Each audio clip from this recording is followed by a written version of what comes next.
Welcome, everyone. My name is Ankur Patel.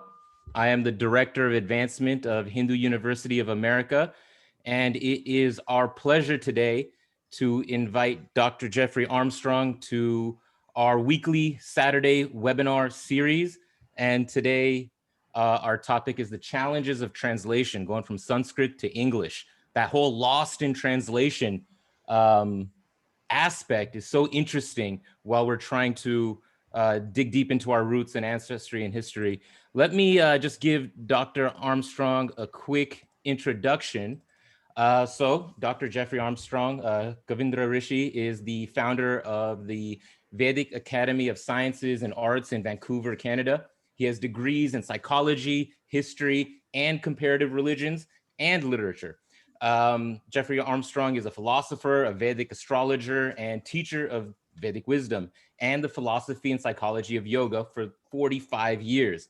He spent 5 years in an ashram as a brahmacharya, a monk in India, and 10 years as a marketing executive in Silicon Valley, bringing together very different ideas and applying them and helping us get these messages out. He is an award-winning poet and best-selling author of books such as Spiritual Teachings of the Avatar, Ancient Wisdom for a New World, The Bhagavad Gita Comes Alive, and many others. He has been featured in the CBC documentary Planet Yoga, Wings of Yoga, and the 2014 Leo Award-winning documentary Take Back Your Power. It is, again, my pleasure to have you all, welcome you to this. And Kalyanji, why don't you give some more context to what we're going to get into today? And I know, if I can, why don't you drop in the chat where you are in the world today? It's always amazing to see the diversity of folks who attend these webinars. I'm in Los Angeles and glad to have this wonderful group of people here today. Kalyanji? All right, I just put the question in the chat window. Where are you from? Brooklyn, New Jersey, Toronto, Virginia, Los Angeles, Colorado, Chennai, India. All right, San Antonio, Honolulu, Dallas, New Jersey, Vancouver, New Delhi, Bangalore, Montreal, Islin, Houston, Santiago, Chile. Wow, very interesting. Austin, Texas, Iowa, Fremont, California. Okay, Gujarat, India, Houston, Texas.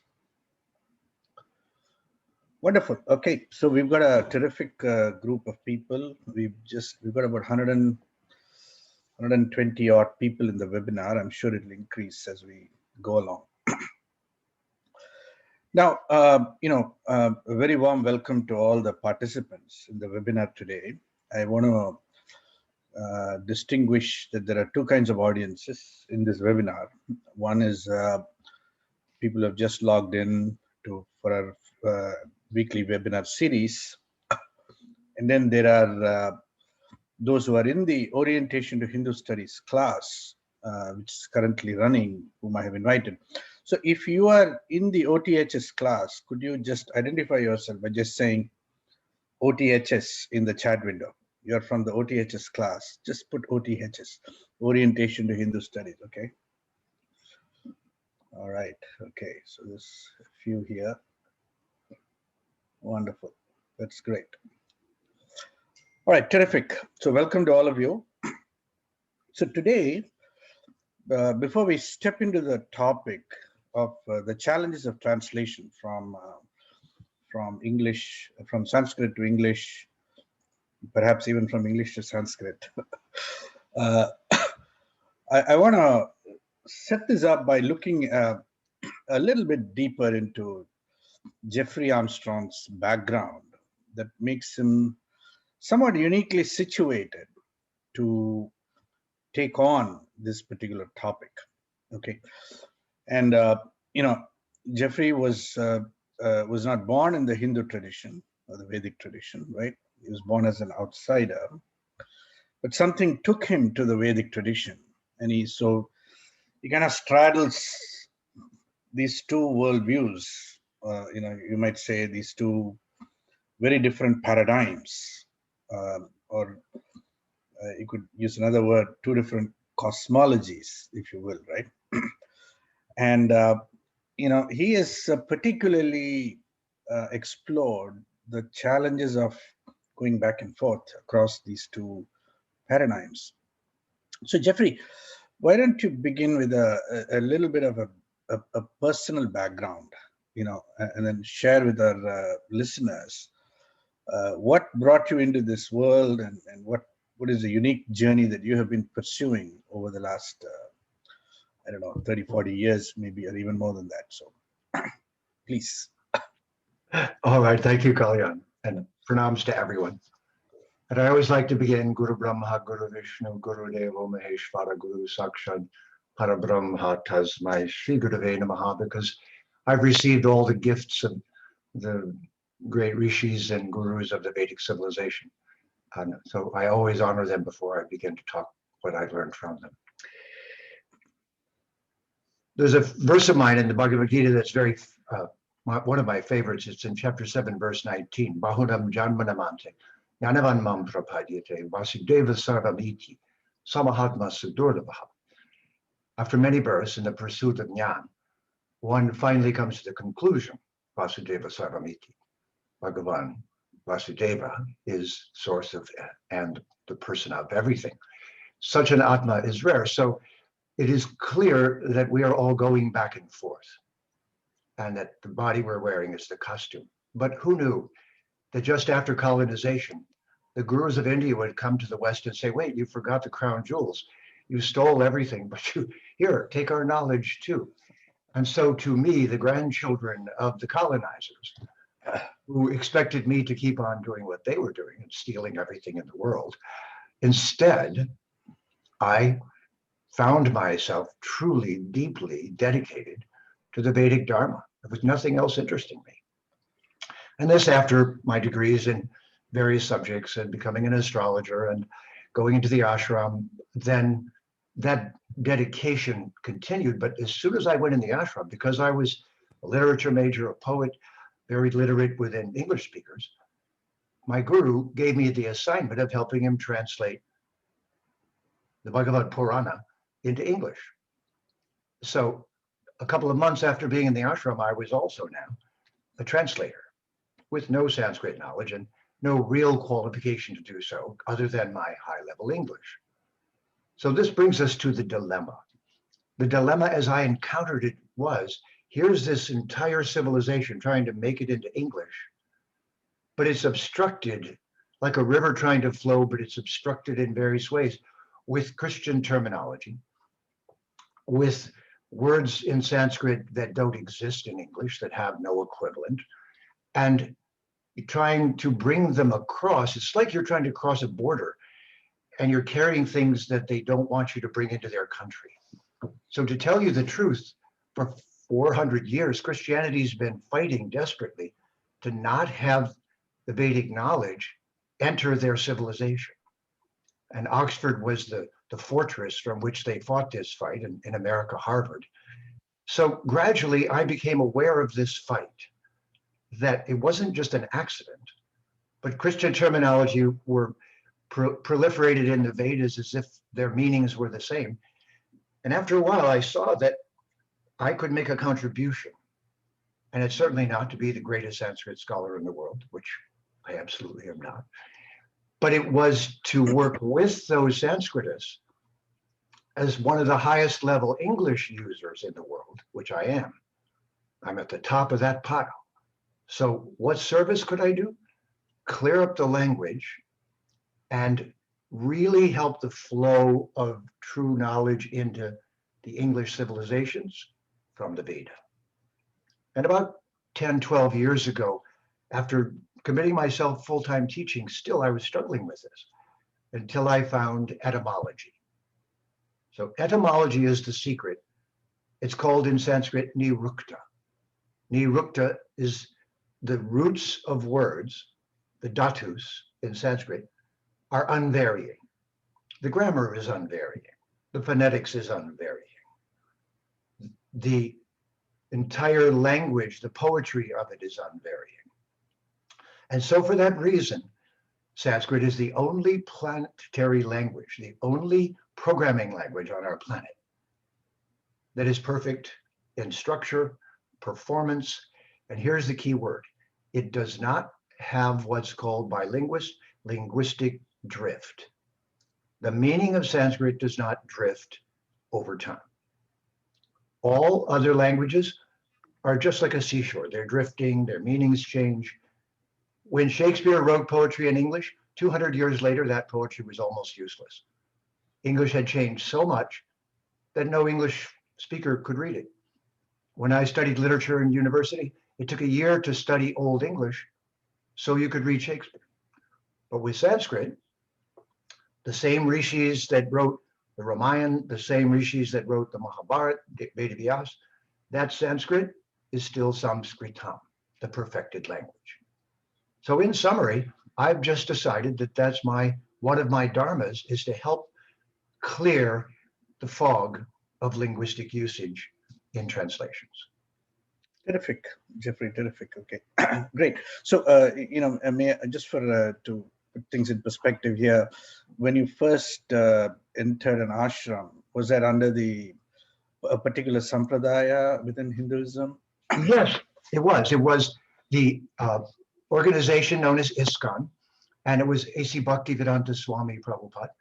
And, he did a wonderful service because he was the first guru to actually land Bhagavan Sri Krishna in the culture. But his students were a little fanatical and pushy at times in those days. That didn't help their cause.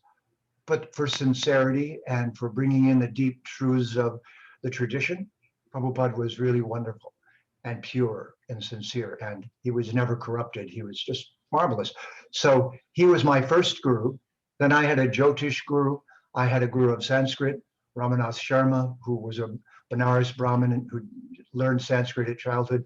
And I had a succession then of gurus who filled in the departments of my knowing.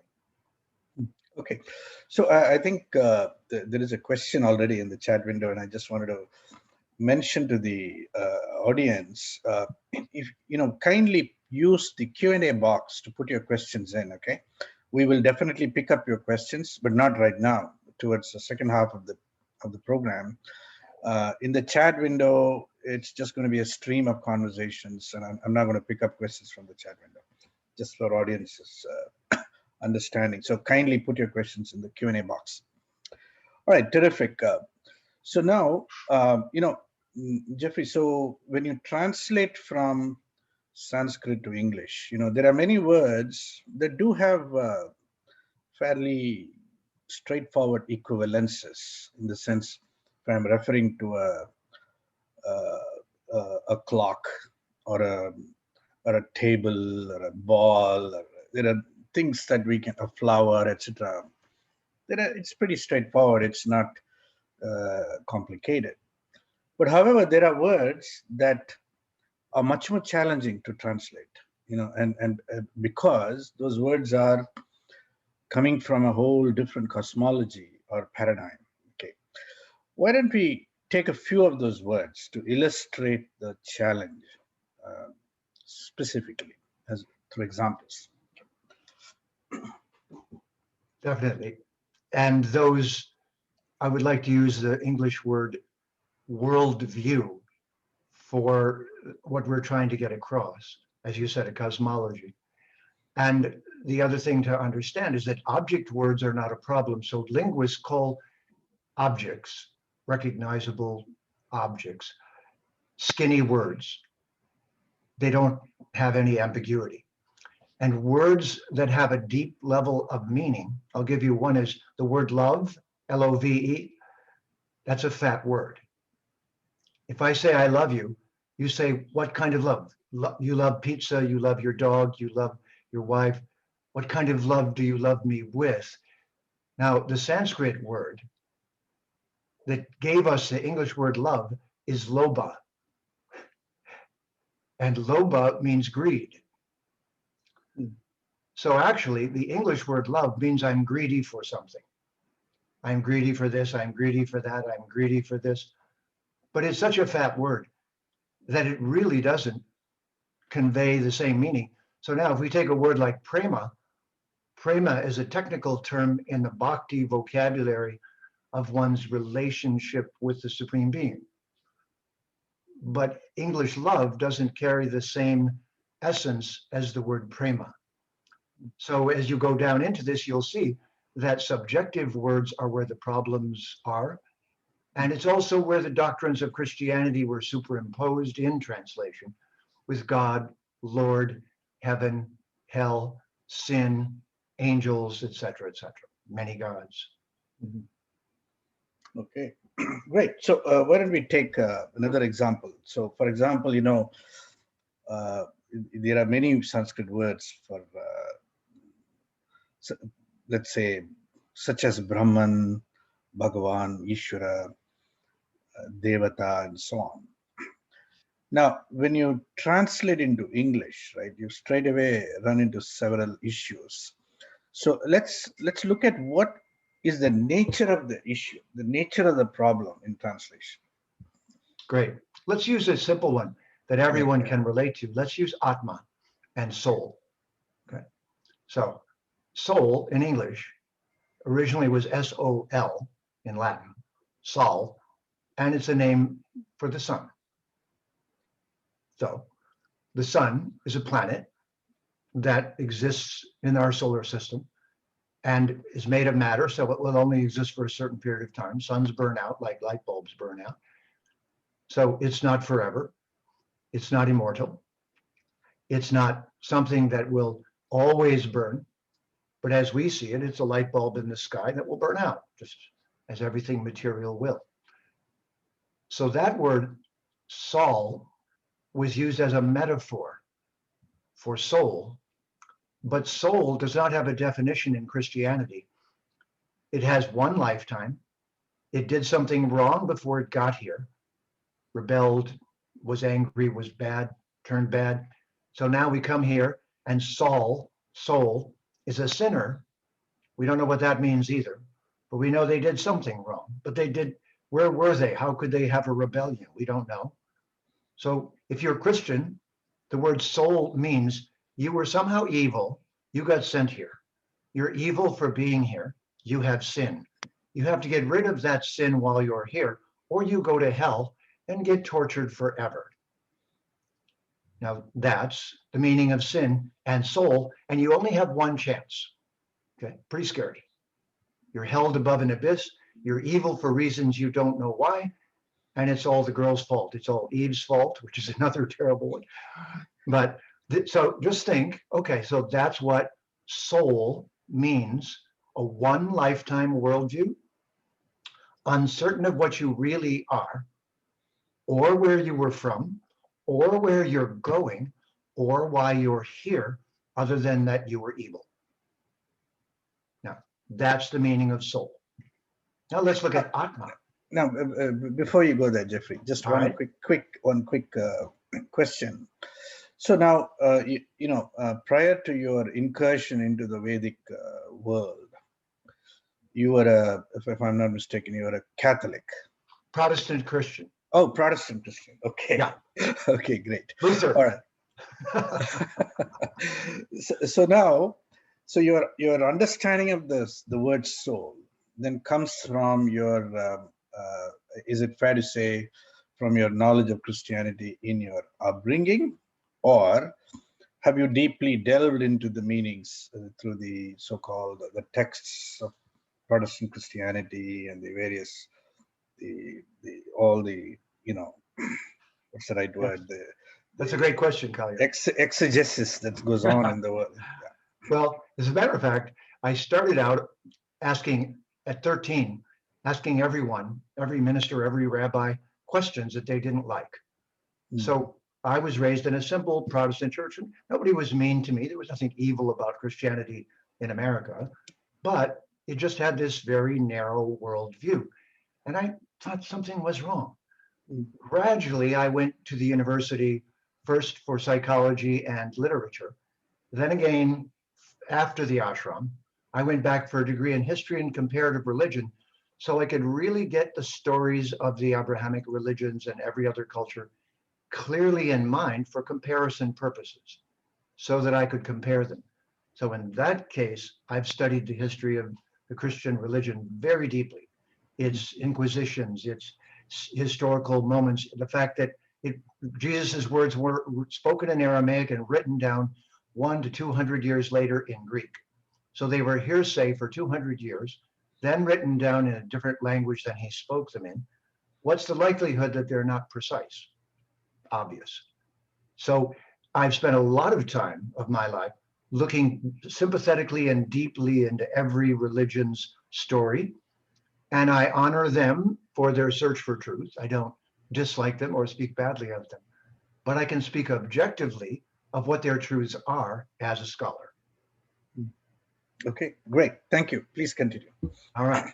Yes, and it's very important when we do this kind of work, we don't speak in a hateful or despicable way, because they're all human beings. They're all doing their best, and most of them are innocent.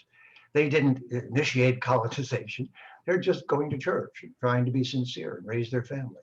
So we wouldn't want to hurt their feelings or make them seem despicable because they hold different beliefs. And I never do that. But it is important to differentiate, because Christian religion, especially the Catholic Church, chose to colonize the world. And I've studied this very deeply. It's a doctrine called discovery. The Pope initiated it a little before Columbus. He divided the world between Catholic countries and said, go take everything that doesn't belong to Christians. So this really does need to be known by all literate individuals as a history, and not it for revenge purposes, but so we don't do it again, and so we can point out who did what. And lastly, this linguistic component. So now back to the Atma from the soul. The soul is a vague, indefinite term with only one lifetime for sure. So if you translate Atma in the Bhagavad Gita, which occurs at least 100 times, if you translate that into Christian soul, you just ruined the entire meaning of the Bhagavad Gita. Yeah. Now it's a very important distinction, right? So when as a Christian who has access to the Christian world, or the Christian worldview, or the cosmology, etc. When the word Atma gets translated into soul, it brings with it this enormous discourse along with it. Could I say baggage? Baggage along with it. Okay. But, strangely though, if you look at the Hindu world, the Hindus often do not have access to that Christian world adequately, because they have not done the kind of deep understanding or analysis, study of the Christian theology, the Christian worldview per se. And so therefore, when we translate Atma to soul, okay, what we've really done is innocently grabbed a word from the English language that seems like it's a reasonable match, and hung the word Atma on the word soul. Right. So now, see, there are two problems here. There is how the word Atma now lands within the Christian worldview when translated into soul, and how the understanding of the word soul itself lands within the Hindu world when taken as an equivalent of the word Atma. So there are two different problems here. Can you address both of them, please? Well, one of the problems is that because we're all from Brahman, and Brahman is the great reality behind everything, this all one business, when you say, so therefore it's all one, and it's all good. So then the next thing was the New Age movement says, oh, so it's all good. Well, good is God with two O's. So good doesn't mean anything, first of all. But secondly, you're trying to just dismiss the subject without having specific terms. So I'll give you an example. The word Atma went into Latin and became atome. Atome in Latin means you cannot cut it. And that gave the English word atomic. And so supposedly the atomic particle could not be cut. So ironically, in English, we called the small particle of matter the Atma. And we got it completely backwards. And we found out that the atom can be cut. So that ruined that word. So that's now useless because it's not atome. You can cut the atom. But what you cannot cut is the Atma, but the Atma has been ignored. Hmm. And all the Hindu scientists have ignored it. Now, they're great scientists, but they don't use the right words. So now they've just thrown their hands up and said, we don't want to be rude. Okay, we'll call it soul. Yeah. So, it brings up another question here, which is if soul is not the best translation, best equivalent for the word Atma It's not precise. is not precise, then is there a word in the English language that could represent the word Atma? Well, interestingly enough, Mm. Atma, Adama, means also atome, uncuttable. And so the word in English, adamant, and a diamond. Diamond is Atma. Mm. So as a metaphor, diamond is the hardest material within matter. You can't cut it. So if you made an English metaphor, you'd say the Atma is like a diamond. And this is what the Buddhists did. They called it Mani, the jewel in the heart. Om Mani Padme Hum, the jewel in the lotus of the heart. So everyone's trying to make metaphors, and there's a little bit of similarity, but they're dancing around the meaning because the meaning is literal in Sanskrit, not subjective. You can't cut it. And in the Gita, Krishna says, you can't cut it, you can't burn it, you can't blow it with the wind, you can't evaporate it, you can't get rid of it, you can't lose it, you can't break it. It lasts forever. It goes from, and so here's the cosmology, it goes from life to life to life to life as an individual, not as a oneness, not as an amorphous mass of particles. It's an individual who chose to come here and who will choose to go back, which we call moksha, when they've finished being here. This is why I call the universe the university, and the Atmas, that's all of us, every living entity, have chosen to be here, are choosing to stay here if we're humans by our actions, and could choose to leave. And now we're getting some clarity in this subject. Mm. Now we have a worldview with somewhere that we came from, Brahman, somewhere that we are. Now, what do we call that? Pra, Kri, Iti. Pra, it produces, reproduces. Kri, by cause and effect. Iti, by using iteration, by doing certain processes again and again. Prakriti. Prakriti is the opposite of Brahman. What is Brahman? Brahman, Briha. It is the place where brilliance comes, in English, from bri, brilliance, embryo. The embryo is brilliant. So the Briha, the original brilliant reality.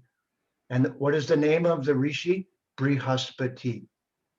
The Brihaspati, Spati is the spout of Brahman. Brihaspati means spout of Brahman. So Brahman comes in as the light of eternity, of immortality that doesn't ever go away. We came in the same way. We're now here in Prakriti, where everything is happening by cause and effect. Now we have a cosmology, the beginnings of a cosmology, and no translation of the Bhagavad Gita has ever made that clear so far. Yeah, so I think I think it's fair to mark here that wherever, for example, wherever the word Brahman occurs in the Sanskrit texts, even many of our contemporary, very revered gurus and acharyas of India and yogis of India, they, in order to make the word intelligible to an English-speaking audience, they end up translating it as God with a big G, right? So now let's take a look at that word and see that particular mapping. What are the unique challenges of that word? That's a great question, Kalyan, and there's some real irony in this one. So I want everyone to get ready to have a sense of humor. But this is actually going to be very funny, okay, in a funny sort of way. So first of all, remember, you're the culture with the many, many gods. You don't know anything about one God. You're totally confused, and you just think there's a whole group of different beings, and you argue over who is the supreme, and you're a mess. That's the Christian view of the Vedic culture. Okay, so we're clear. You completely messed it up. You have many gods. You have many idols. You're totally lost. You're like a teenager with rock and roll and rock stars. You just lost with all these many gods and you're totally confused. Okay, let's be clear. Okay, good. So now, God, what does it exactly mean? I want you to just think for a moment. Don't tell me what you think it is, because that's not how dictionaries work. I want to know the actual dictionary definition of the English word God, please. And I know you don't know it. And you're sitting there feeling embarrassed because you don't know it. Every time you use it, you make it up. Sometimes I'll hear Hindus say, oh, it is generation, organization, and destruction. And they're very pleased with themselves. They made you feel good. It's very clever. And it's connected to their many gods. Ha, ha, ha. But really, really, tell me, what does God mean? Are you ready? Brahmarpanam, Brahma Agnau, Brahmahutam. That's a verse in the Bhagavad Gita. The word God came into English from German, where it was Gutam, good German word. It became Gut in Dutch, God in English, and the word is Hutam, Hutam in Sanskrit. The Christian word for the ultimate supreme being is in fact the smoke arising from the offering placed in the mouth of Agni in an Agnihotra Yagya. In other words, the Christian name for God is the smoke arising from a pagan fire sacrifice. So called. You should be laughing hysterically now. Right. So Jeffrey, it'd be useful here to sort of, explore how you have traced the movement of words across languages. Obviously, the work that you are representing here today has been done over many years. But what started it, and how did you go about it, and how did you trace the etymology of these words? Can you get into that a little bit? Absolutely. And what we just did was a little exercise in etymology. After all, we chased the word back to its German. So if you understand linguistics a little, German is based on Sanskrit. That's why Hitler stole some Sanskrit words and made a mess of them in World War II, and misused Aryan and misused swastika. But that's because German is not based on Latin, it's based on Sanskrit. Latin and Greek are based upon Sanskrit, but there's a gap. And Spanish, Portuguese, French, Italian are based on Latin. So etymology is when you step back from the language you're in to see which one it came from. And then you follow that one to the next one back and see where it ends up. Where it ends up is the etymology of the word. It's the historical source point in which language. And there are a huge number of English words that are originally Sanskrit. There are two kinds of dictionaries then. The everyday dictionary that people use just to look a word up and know how to use it in conversation is called a usage dictionary. Usage dictionaries do not give the origin of a word. They only tell you how it's being used today in conversation. Right. So that means like a Merriam-Webster or any one of those. Any one of those, Oxford, Merriam-Webster. Yeah. Then etymological dictionaries are supposed to chase the word back as far as they can go. But here's a secret. At Oxford, they did not want the words to end up in Sanskrit. So even the etymological dictionary of Oxford lies. It doesn't go back to Sanskrit, it stops at Greek. Because they didn't want anyone to see evidence that all the words were going back to India, because that would have made India look like the source of Western culture. Right. So I found a particular etymological dictionary called Origins. And the Origins dictionary is, I'm just going to grab it real quick.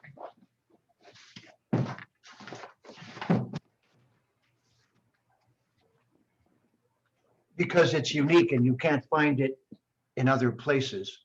Mhm. So I'll show you the title of it so everyone can find it. It's Origins, a short etymological dictionary of modern English. And the author is Eric Partridge. Eric Partridge. And it's called Origins. And you can find it online for free as a PDF. It's no longer in print. That one I was showing you cost about $300 because it's an out of print book. But you can get a PDF of it. This particular person was an Australian etymologist. He didn't feel bound to Oxford or any of the other universities. And his dictionary follows the English words back to Latin, back to Greek, back to Sanskrit, and traces their pathway as they go back. Once 10 years ago, 12 years ago, I found that dictionary. The whole world opened up that has been hidden from everyone. The real origin of the words in Sanskrit and the real meaning of the words as they go back. So the word God, now we almost didn't finish God. So what is the meaning of the word Bhagavan? Now, Kalyan, if I ask this to most people who are Hindu, do they say God? Yeah, they will. I mean, in fact, not just any Hindus, right? There are also even many of our gurus and acharyas, well-meaning, will translate it as Very well meaning. Bhagavan is God. Yeah. Yeah, because they just think they're synonyms. They think they mean the same thing. Mhm. But now that you know that Krishna 4 times in the Gita says, I am the Huta. That's me. That's smoke. But what does the word Bhagavan mean? And to put it simply, Bhaga, there are 6 Bhagas, Right. and those Bhagas, roughly translated, not exactly, beauty, strength, wealth, fame, a whole series of things that everyone considers desirable. Van means to possess. So the definition of Bhagavan is that being who possesses all of the desirable objects and realities and states of being that you would wish to have. All of those have a source point. The technical name for that source point is Bhagavan. Yeah. Now, is that the same as the smoke arising from a Vedic yajna? Only in a very, very loose sense. And that's what Bhagavan said. He said, I'm also that. Mhm. I'm the smoke, I'm the fire, I'm the this, I'm the ghee, I'm the. But he did not say those 2 words mean the same thing. Yeah.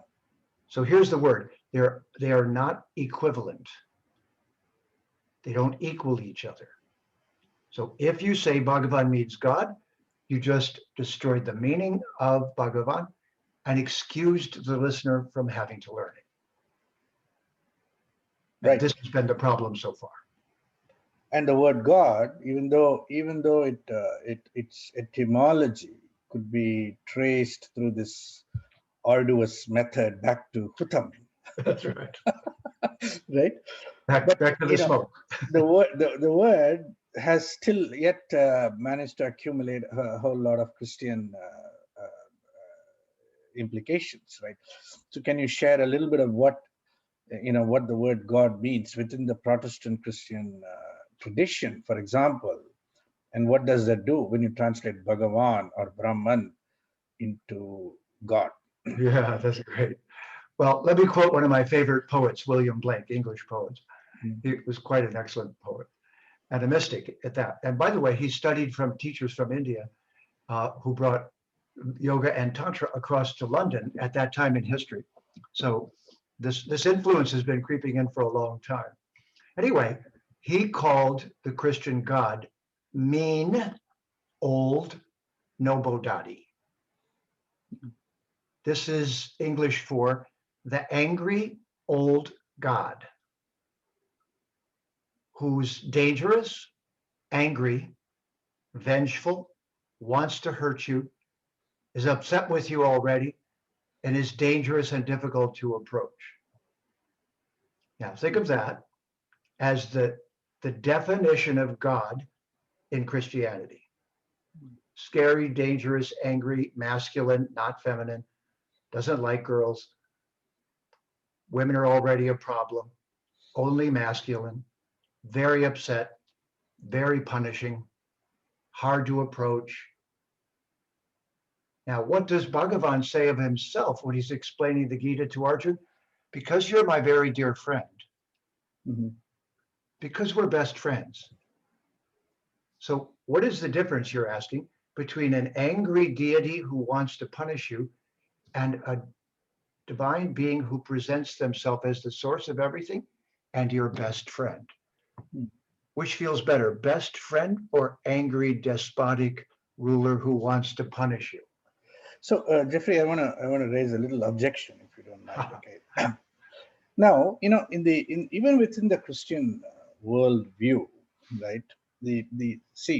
God is not always presented as vengeful and angry and so on, right? I mean, God is presented as compassionate, merciful, and in all the ways possible. He's come to save. God saves you, and so on and so forth. So I think you'll have to explain a little bit, go a little bit deeper into that dichotomy within the Christian world, so to speak. Good. Well, actually, this is what, because you asked me about what it was like to be a Protestant. Well, when I was 12, 13 years old and going to church, I thought God sounded really mean and unpleasant, and his son Jesus sounded very friendly. Right. So you could say Jesus is the user-friendly part of Christianity, and God is the angry, very upset, very unapproachable, and dangerous part. There's no question about it. He's been presented that way and has been used that way to generate fear. So you could say very simply that the method often used by the Catholic Church especially, and Christians in general, is fear of punishment on the one hand, and then a very user-friendly Jesus on the other hand. So it's just that the source being doesn't sound very friendly and is very vague. There's no specific qualities. Whereas Jesus sounds much more easygoing. So what I would say is that this is a very simplistic approach at having a theological discussion that was made for illiterate individuals to manage them socially and to keep control over them, often with good intentions. But the angry part produced the Inquisitions, produced colonization, produced damaging the whole world. So we do need to make a distinction between friendly Christianity, user-friendly Christianity, which is a reality, and colonizing Christianity, which pretty much destroyed the whole world in terms of taking its property, killing its people, destroying its cultures. So in making this distinction, we leave room for sincere Christians to have sincere viewpoints of higher reality. Many of them select for the friendly parts of the divine being that you're talking about, of God, and they see God that way, not just only as angry and punishing. But you notice in the Vedic civilization, there is no time in history that Bhagavan has been used as an instrument of warfare against other cultures. Right. Never is he angry and avenging and punishing and wants to dominate you and destroy your libraries. I mean, the Christian world burned libraries just as the Islamic world did. Does that mean all Muslims would burn libraries? No. Does it mean all Christians would now? No. Was it done in the name of Christianity? Absolutely. Was it done in the name of the Vedic culture? Never. We never went to someone's place and burnt their churches down, burned their villages down, burned their libraries down. So it's very important to know these differences without, again, becoming a stereotypical, making a stereotype that seems to address everyone and diminishes the value that Christianity has had for some people. We don't want to be disrespectful, but we don't want to lose the meaning of the Vedic knowledge either. Okay, great. All right. So let's continue. So now when you translate Brahman or Bhagavan into the word God, right? Now it is definitely when it is received by a Christian, right? When or someone who's grounded or steeped in the Christian world, they map it they map Brahman or Bhagavan straight into their own understanding of God. So it becomes a Christian and theological notion of God, right? Yes. But then in the Hindu world, people have translated Brahman and Bhagavan into God, but they have no comprehension of what that word now draws into the discourse, because they've never really investigated the nature of the word God and what it brings into being along with it in terms of its cosmology. Right. And therefore, then, what is the problem? What is the specific challenge that we now have? We've taken a couple of examples. We've taken God and we've taken Atman. So now what? Well, as the disease spreads, it causes more damage. So let's say we then are willing to say my religion. Mhm. Now, if you say my Hindu religion, you just avoided saying the Vedic Dharma. And that's because you didn't think you could teach the person listening Sanskrit.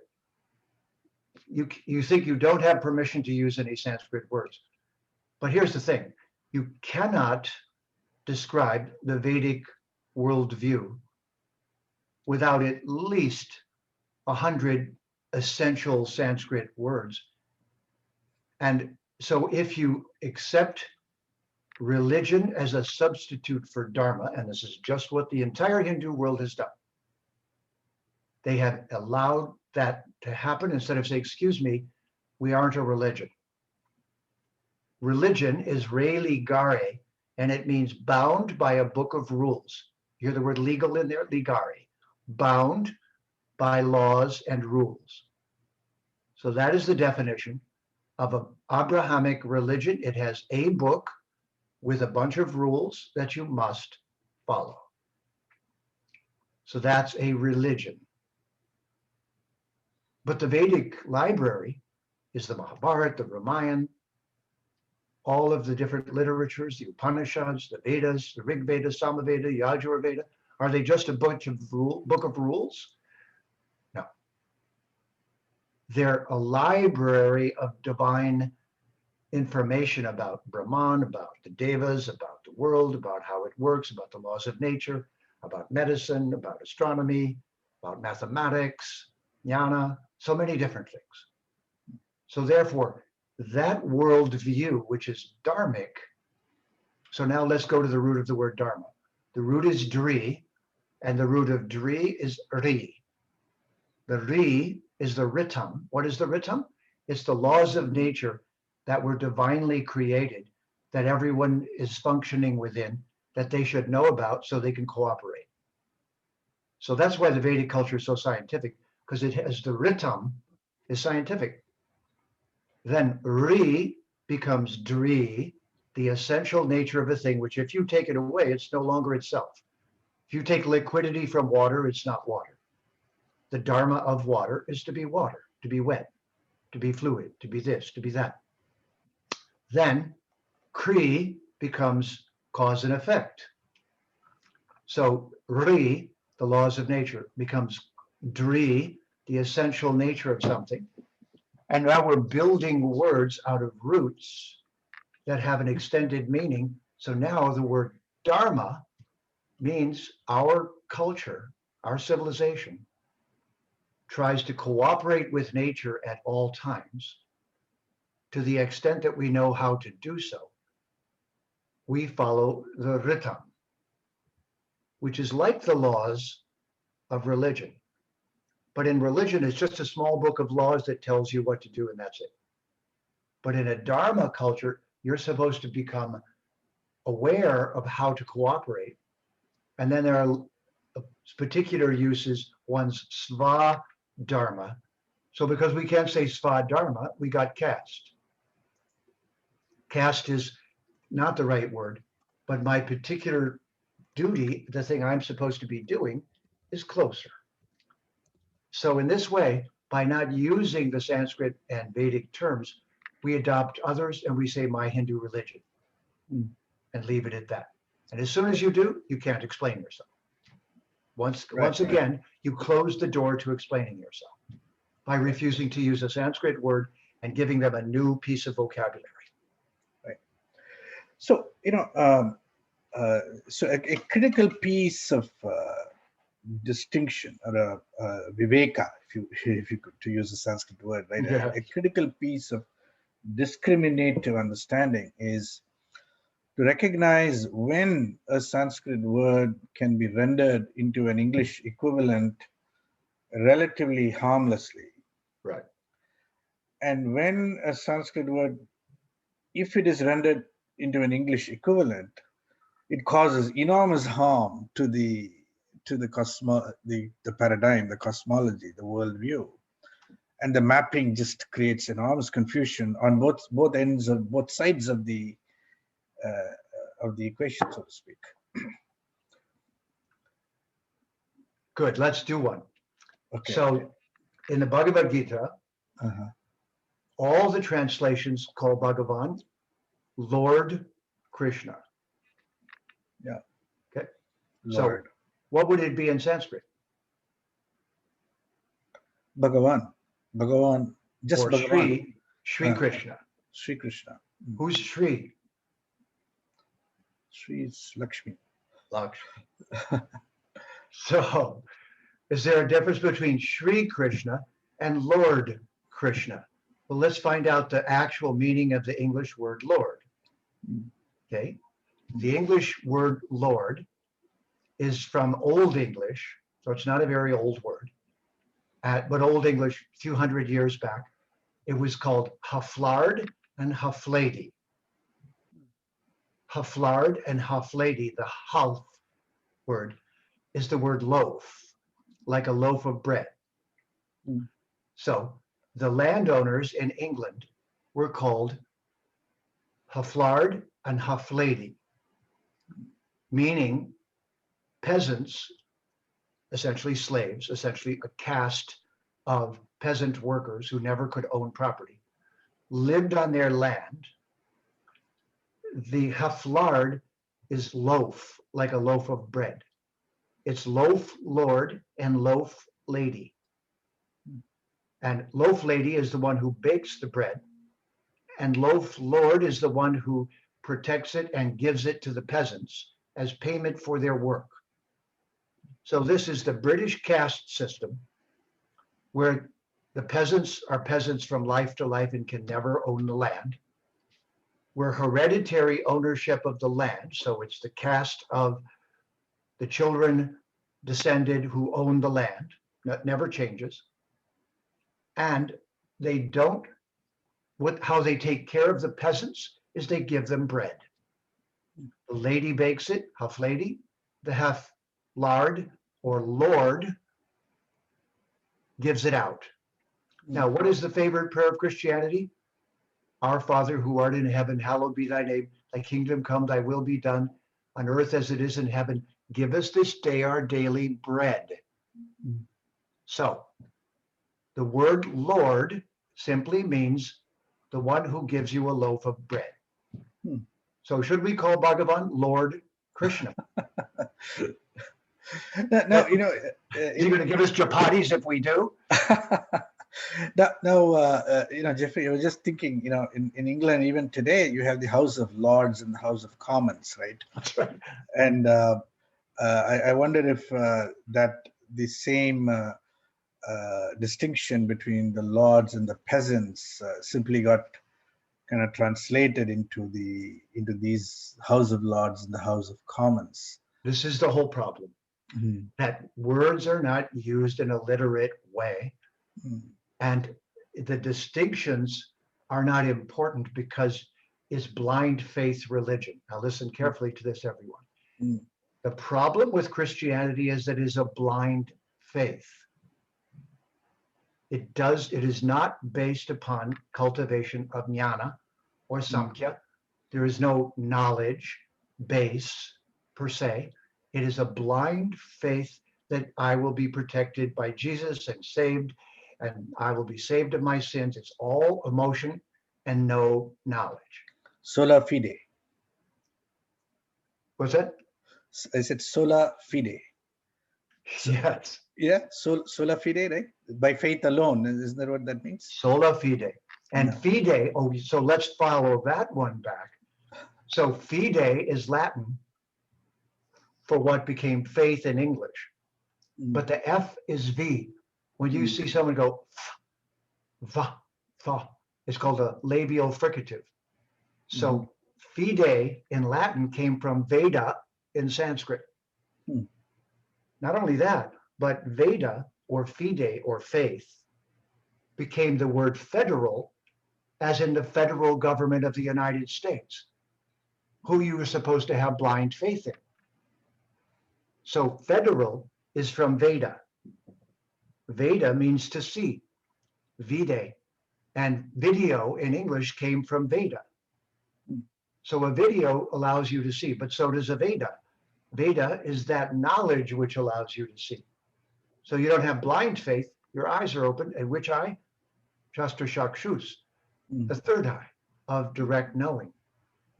So as soon as you adopt the colonizer's language, you're lost. You can't use yours. If you use yours, you take command of the conversation and you give your worldview rather than adopt the worldview of your colonizers. Right now, sad to say, the Hindu community is totally unconscious, almost totally unconscious of their misuse of language being the way they stay in the bondage of colonization. They're intellectually still colonized. Right. So a terrific example is that the House of Lords and the House of Commons got simply copied by the Indian Constitution, which established the so-called Rajya Sabha and the Lok Sabha in India. They basically adopted the entire model, the British model as it is, except stamped a Sanskrit name on it to make it sound Indian. Absolutely. So it is the reverse is happening, which is that you're now putting labels, Sanskrit labels, on ideas that are born within a Western worldview or cosmology or paradigm, if you will, right? Absolutely. But the underlying recognition of the cosmology or the paradigm from which that originates is not adequately distinguished or discerned. And that is one of the great challenges of translation. I just want to say that we've kind of arrived at the end of this webinar. I hope this distinction that we were trying to make today is at least somewhat intelligible to the people who are attending. Okay, so let me just ask a question. Is this intelligible? Can you really understand this? That's my question. If you say yes, if you can't understand it, just say yes in the chat window. Okay. And while you're asking that, Yeah. this Bhagavad Gita that we just brought out, this is the hardbound, gold gilded, very gorgeous version. And this is the paperback version with a beautiful cover made by a Vedic Hindu artist in the Netherlands. So bringing the Bhagavad Gita alive was not to say that the acharyas before hadn't been doing their very best to do so, but they were still trapped in the English terminology. So all I've done is taken out all the Christian colonizing words and left in about 100 Sanskrit words that you must know. You can't avoid them. The reader must learn them, no matter who they are. Yeah. And I've used the English that doesn't, as you pointed out before, disrupt the meaning. So for the first time, and there's no purports, no explanations, just the verses. It's just Bhagavan and Arjun having their conversation. So that's why it's unique. And my proposal is that the Hindu community, the Vedic community now needs to systematically go through all translations and carefully bring them toward a culturally favorable viewpoint for the Vedic message, rather than allow them to remain colonized. And politically, we need to do this so we have at least 100 words that all civilizations need to know about the Vedic civilization in order to discuss it. And when we talk about ourselves, we use those words. We do not use terms that are inaccurate. Right. Yeah. Terrific. Great. So we'll go into a Q&A segment in just a minute, and Ankur will facilitate by picking up questions from the Q&A box. Okay. Okay. But I just want to add one quick thing for all the attendees today. Uh, I want to invite everybody to step up and get into the Orientation to Hindu Studies course at HUA, which is really one of the most important entry points into the curriculum of the Hindu University of America. And Ankur, if you could kindly just put the link into the chat window, that would be great. So we want to invite you into this world where I'm particularly committed to penetrating the enormous fog of confusion that's generated by, number one, the fact that most of us speak English, and we have, whether we like it or not, we are now English speaking people. And we have, by virtue of being English speaking, we have inherited an English cosmology, which goes back to its own Protestant Christian, English Christian kind of background and tradition. We can't escape it, you see. But then we are trying to recover the Sanskriti, the Sanskrit language, and we get caught again and again into this problem of translation. So unless we as Hindus were able to come to some kind of clarity around this, it'd be very hard to try to continue to speak English, not have access to Sanskrit, and still try to be Hindu and try to explain it using words that we don't fully understand what they really mean from a Christian theological, point of view. Wonderful. Okay, so please, the HUA is open. The orientation course is open for registration. Please jump in. With that, I'd like to give the webinar to Ankur. Ankur, please take us through some questions, and Jeffrey, kindly, take as much time as you want to answer these questions. Okay. I'll try to be brief with my answers so we can get more. Yeah, we have about 25 open questions. First two kind of go into Vedic Sanskrit compared to either Panini Sanskrit or, what is used now and how has it changed over time. And those are two questions. And Sri Chandra Reddy, one of our Sanskrit professors, asking that also. That question actually begs the problem a little bit. It's a solution and a problem. What we really need are Sanskrit pundits who represent the original, deepest, most profound understanding. But there's a gradient of meanings and a gradient of learning. And if we're not careful, the Sanskritists are too precise and they remove everyone from the conversation. So they have to be careful not to go to such complex questions while we're trying to solve the larger issue, which is, can we speak of the civilization of the Vedic world view? Do we have a vocabulary of 100 reliable Sanskrit words? Eventually, we'll get to the fine points of many levels of definition.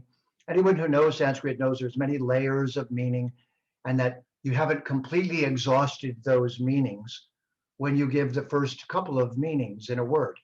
So Sanskritists, relax, stay in the background, be the authority. And what I really hope we can do is get the best Sanskritists with the best English users, someone like myself, and then together, the next phase of revelation of the Vedic civilization will unfold, and we'll then have a list of 200 Sanskrit words. But just one more thing for the questioner to remember. About 1,000 years ago, during the time of Shakespeare, a couple thousand Latin words were dropped into the English language. If it weren't for those words, we would not have science in English. English could not be used as a scientific language without the Latin that was dumped in. So I need your help. We together are going to drop 200 or 300 important Sanskrit words into English now. Time to turn the tables. And when that happens, there will then be 300 consciously used Sanskrit words. But here's the first one. Everyone knows that if they don't feel well, they go to the doctor. Well, do they know that that's duktara? That's a Sanskrit word. It's two Sanskrit words, duk and tara. So the next time you go to the duktara, remember it's Sanskrit, not English. Beautiful, beautiful. Yes, we are coming together to change the script and literally add words to the dictionary. Thank you for that part. If And we need Sanskrit the is pundits, but- unambiguous, then why is interpretation ambiguous, right? And specific example, tattva nasi is interpreted differently by different parts of the faith. Okay. Number one, please don't call the Vedas faith. That's Christian. Okay, so that word is now removed from your vocabulary. It is not faith, it's jnana. It's jnana, it's sankhya. Okay, so in that sankhya, it's precise. So we don't want the Vedic faith. Each of the Sanskrit words has a precise meaning and a root, and we will teach that as part of learning the word. So step by step, you'll increase this vocabulary, and it won't be based on faith. Yeah, very good catch. Part of the webinar and what we're trying to get across. Can Atma be termed as self? Okay. Self is a Greek word, and it's sometimes described as sylph, S-Y-L-F. A sylph is a fairy associated with the air. It is a minor player divine being in the Greek view of the gods and goddesses of nature. So sylph, S-Y-L-F, became self, S-E-L-F, and a similar word is spiritual. There's absolutely no meaning to the word spiritual except to breathe. If someone tells me they're spiritual, I say, I'm glad you're breathing, but I don't know what your worldview is. If you look spiritual up, it's from spiritus in the Greek. If you look self up, it's from sylph in the Greek. So neither word is a synonym for Atma because the word Atma has a precise definition. Those two words, spiritual and self, do not. So if I say Atma is self, and you say what is self, there's no picture. So here's the secret. If there's no picture in your mind when you use a word, you used it wrong. There's no picture for self. There's no picture for spiritual. You see it?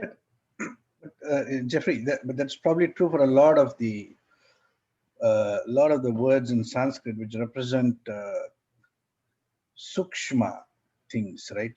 Objects that are not physically present. They're not stula, but they are sukshma. Good. And the entire sukshma world is described with so many different Sanskrit words. That's right. That's where the greatest difficulty is, because it doesn't correspond easily to a physical object that is perceptible to our sensory apparatus. Good. I'm glad you said that, because if you wanted to begin telling somebody about their body-mind complex, you would say sukshma and stula sharira. But that's very specific. The stula sharira is the one that passes stool.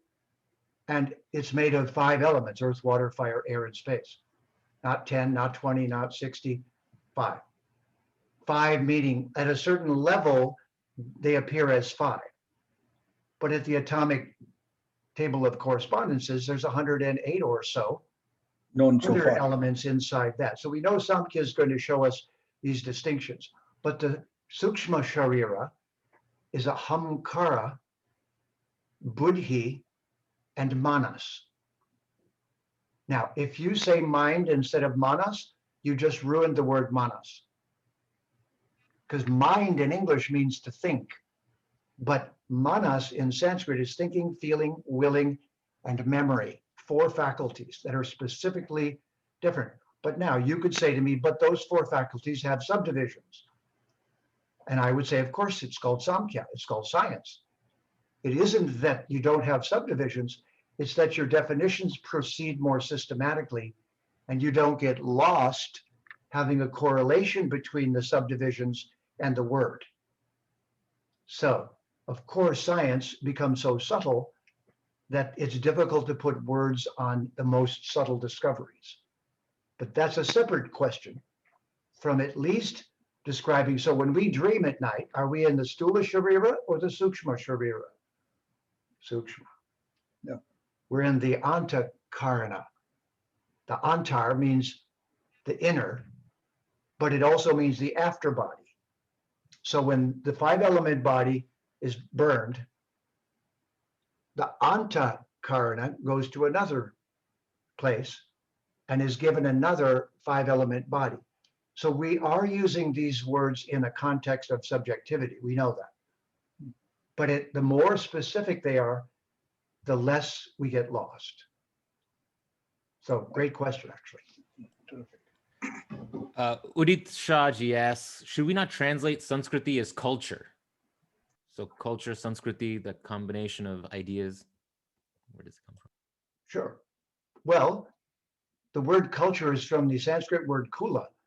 So yes, should we have a gurukula? Are you asking me, should we have a gurukula? Yeah, but not just a teacher kula. Teacher doesn't mean guru. Gu is the name for the matter that we're surrounded by. Our bodies are made out of gu, and guru means one who removes the gu. So a teacher is not just a guru, or rather, a guru is not just a teacher. A guru has a particular purpose. So what does the word student mean? Can you tell me? Encore, the literal meaning of student. Somebody who's learning. Good. Stuti anta. Stuti Two anta. Sanskrit words, stuti and anta. Now what does that student mean? What is anta? Veda anta. Searching for the conclusion. So a student is someone who's looking in the stutis to find the anta. Who knew that student is a Sanskrit, 2 Sanskrit words? And it means you're trying to lead the student toward what? Anta, the ultimate knowledge. And there are 6 darshans in the Vedic civilizational understanding of the Vedas. And the 6th and most advanced is what? Veda Anta. Where are the Vedas taking us? What's their final conclusion? But it's a stuti anta. And what is guru if not someone who's trying to guide? So where does the word guide come from? It's Sanskrit for vide. Instead of G-U-I-D-E, it's V-I-D-E, same word. And it means one who shows you the way. But that's guru, isn't it? Because ruk means to see, like the sun and its light. So guru, one who helps you to see, is your guide. So it's interesting, just as an aside on that, going back to the word culture and kula, right? In the Vedic view, the kula was the kind of the holder of the culture, if you will, right? It came from the kula, so to speak. Right? It's used in the first chapter of the Gita, isn't it? Yeah. Yeah. Right. So this kula is misunderstood, and that's where caste was also misunderstood.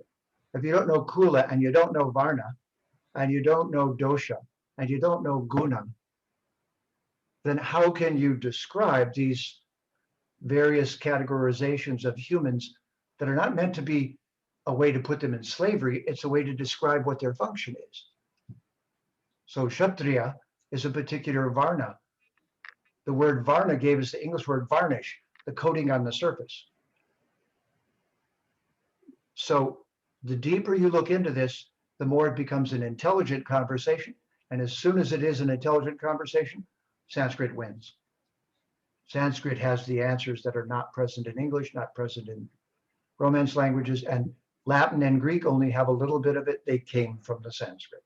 This is what we're unfolding now as this renaissance of Vedic knowledge continues. It is the Sanskrit that's unfolding. Right. Next question. So hundreds, thousands of years ago, people spoke Sanskrit. etymological meanings changed, but that assertion that Brahmins denied Vedic knowledge to others, is that false then? Or Oh, is that like something that's been projected onto the culture in modern times? The civilization. sure. Well, it's important to remember that the gunas apply to everyone, and they apply to civilizations, and they apply to everything existing within time. So what you just asked me is there any entropy in the Vedic system? The answer is, well, in every material system, there's some entropy.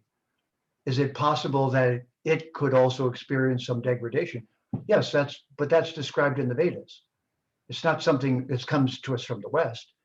Inside the Vedas is the discussion of the degradation of things. So what happened is very simple. About in the time of Buddha, the memorizers of the Veda lost their moral values, lost their way, and their dharma didn't match their knowledge. So they were a tape recorder, if you will, a human tape recorder to record the Veda, which was useful. But now their guna was more tamasic, rajasic. They weren't sattvic. So Buddha said, okay, we're not going to follow those Brahmins anymore. But this was just a problem inside the system. It doesn't mean the whole system is tamasic. It means anything can become tamasic if you're not careful. So therefore, was the Vedic civilization free of the laws of nature? No. Is there an entropy within it? Of course. Do we have to be careful of that? Yes, that's the training.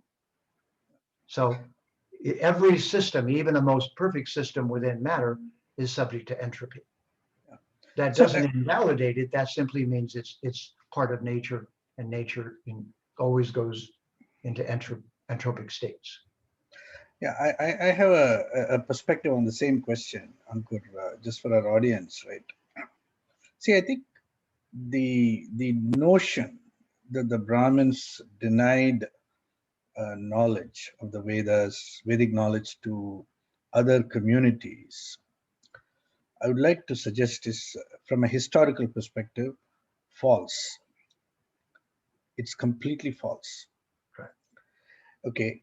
In fact, it is better to think of it in these terms, that the Brahmins community was entrusted with the responsibility of being custodians of the Vedic knowledge. Whether they were conscious custodians or somewhat mechanical custodians. Okay, mechanical in the sense they repeated things and they transmitted it to the next generation, but on occasion they became less conscious of what they were transmitting.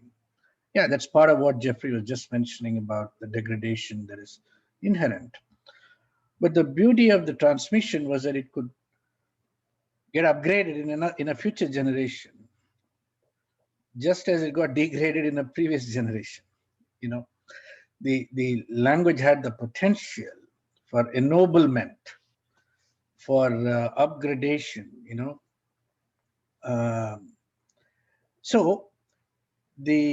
But what really happened was the entire tradition was completely destroyed under the successive waves of Islamic and Christian invasion and colonization. So much so that the Gurukulams, the universities, everything got destroyed. And after that, there is a narrative about the civilization which was written almost entirely by the conquerors and colonizers, got superimposed on the tradition. So therefore, it's very important to distinguish the narratives that you and I as a community are stuck inside of today, and where those narratives came from. Okay. Okay, Kalyan, just one more thing to that. Yeah, please. That's very important. The recent work of Nilesh Oak, who wrote the foreword to the Bhagavad Gita that we just put out, his work is very important because the only culture in the world that has hundreds and hundreds of astronomical references to the times in the past is the Vedic culture, and particularly the Mahabharata. He's used the 250 or so astronomical references there to give us a dating at about 5,560 1 or 2 BC, because we just had another year go by. So just think for a moment that at that time, the Vedic story is Veda Vyas appeared and transferred the Veda from oral to written. Now, this is not an accident. This was at the same time Bhagavan Sri Krishna was on the ground. So this pivotal historical moment was preparing us for the times we're in now. And if the knowledge had not been written down, it may well have been lost. But once again, we have to understand, Vedic civilization is the only civilization who thought that way, is the only civilization who had a language capable of recording it precisely, is the only civilization who has the astronomical references to prove that they were looking at the sky at that time with the eyes of a scientist. And therefore, we have a cultural timeline that goes back beyond any of the other civilizations that are claiming to have some knowledge that's reliable. So frankly, those civilizations are not able to prove the reliability of their knowledge. It's all hearsay. Whereas the Sanskrit was written down and is not hearsay, it's recorded. And this is kind of the bottom line of what the Brahmins were protecting. They were protecting that legacy, and still are. Yeah, and I'd like to probably say that today we should reverse the definition and say that the one who protects that tradition, that knowledge, is the Brahman, the Brahmana, see, the laying claim to a varna on the basis of kula and jati, kula, etc., is already being disputed by Krishna in the Bhagavad Gita. Because if you see in the Bhagavad Gita, Arjuna is making arguments based on jati and kula, and Krishna is bringing him back to guna and karma. So guna, karma, varna, and so on. So it's a fascinating conversation. That's for another day. Let's go back to the Q&A and take a couple more. Jay Iyer asks about your response from the Christian community to your perspectives. Any specific examples that would be illuminating if you could highlight? Well, frankly, I don't think they've caught on to what I'm doing, because I've just started releasing it with the release of the Bhagavad Gita Comes Alive. So think of this as perhaps if there was a contribution that someone from the West could make to the process of the Vedic knowledge recovering from colonization, it would be all of us working together, and me, a 99% level English user, with the brilliant Sanskritists. And if we form a team, and if we form universities like Hindu U, and we come together and put our minds to this, this is just the beginning, the first few scratches on the paper of what we could do together. And it's just in its newest form. And I'm not an authority. I'm just a pioneer who was purposely, somehow divinely given this knowledge so we could all come together, irregardless of our skin color or any other differences, and have a real revival of the Vedic civilization and of its knowledge and of all the things that it's a carrier for at a time when the world desperately needs it. So I think this is happening in a timely fashion. And this is what Bhagavan had in mind by giving us a guide book. And that is what the Bhagavad Gita is. But it's a guide to the library. So if the Abrahamics often call themselves the people of a book, and I say, great, I like books. We are the people of a library. People of a library. I like that one. So and, what is your and a rather large library, unfortunately. A large library. That's right. I say, I've read your book. Have you read anything from our library? Yeah. What is your experience on the accuracy of translation from Sanskrit to other regional languages of India? I'm unqualified to have opinions on that. What I know for sure, though, is that it'd be like saying, so how easy is it to do precise Latin translations into Italian? I say, Pisano, I'm not sure, I don't know. It's a nice culture, but I think it's a difficult thing to do, So obviously, these less precise languages, and English is one of them, need to be seen for what they are. They get us so far. And then we actually have to learn Sanskrit. There's no question about it. But not everyone's going to do that. So there will be degrees of understanding until we do. The place to start is at least having more vocabulary. Then we can add more precision to the conversation without expecting everyone to become Pandita. On that note, I might add that in HUA, we are committed to the learning of Sanskrit in a very fundamental way. And we have several courses and streams that one can pursue. So we have a couple of streams which starts with basic Sanskrit for people who don't even know the script, the Devanagari script. So you go through the basic scripts. Then there are people who know the script and who can start at a slightly higher level. And then there's a whole sequence which goes like this: learning Sanskrit through the Bhagavad Gita, and the Bhagavad Gita in Sanskrit. So it's it's actually a 2-year program, and its commitment is to teach Sanskrit through the Bhagavad Gita. It's a fascinating program. It's beginning next quarter. You'll learn more about it in the future. And one thing more, if I may, Kalyan, my guru of Sanskritam, Ramanath Sharma, was a professor at the University of Madison, Wisconsin. He had memorized the entire Ashtadhyayi. He knew all 4,000 grammatical rules by heart. Yeah. Now that's Pandita. I cannot even light a lamp in the presence of that. So we have to know, we have to have a scale of comparison. That's Pandit. Yeah. He knew, and he knew, you'd say something in Sanskrit, he'd say rule number 2,321, da, da, da, da, and he'd give you the rule. Now, this is an extraordinary human being. So now I have a benchmark for what is Pandita. And I am not Pandita. I am a beginner. As we all are. Several people as beginners asking where's the best place to get those 100 words, those 200 words. I dropped your website into the chat a couple times. Is that the best place? BhagavadGitaComesAlive.com, GitaComesAlive.com, and also JeffreyArmstrong.com. And if you look my name up and VASA, Vedic Academy of Sciences and Arts, you'll find the many resources that we have available. And I don't want to sound in any way like, I think it's very important that I am one of many persons now trying to co-contribute to this renaissance.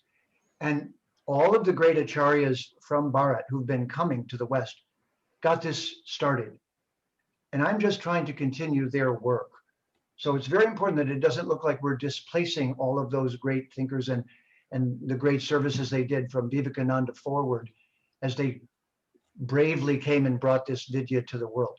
So we're just continuing that process as a seva, not as an acharya. I am in seva, not an acharya. Beautiful. Glad to be on this journey with you, working with you.